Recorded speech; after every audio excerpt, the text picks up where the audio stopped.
How's it going, everybody? This is Justin with Lauder Family Hardscapes, and today we are working on extending a parking pad. But first we've got to install some culvert piping. Now we've got a ditch that was created to collect water from spring heads that tend to pop up throughout this property. So we're going to install this culvert piping a little bit differently than we normally would. We're going to put ballast stone for the base before we set our culvert piping in, and we're going to install ballast stone about halfway up the size of this culvert pipe to ensure that if by some chance a spring head pops up on either side of our culvert piping, the water has a way to enter the ballast stone and exit down at the end of the culvert instead of it building up and causing a sinkhole. So hopefully this project will be done in about 3 days, weather permitting, and I'll be able to show you guys the final product.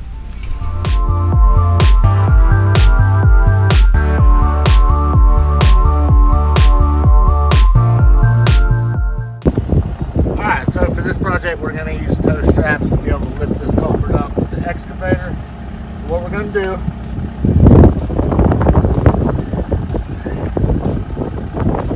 is take this lip right here. We're going to place this right over top, somewhere in the center.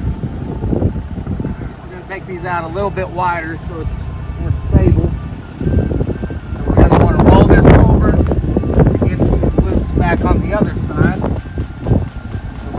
Both of these.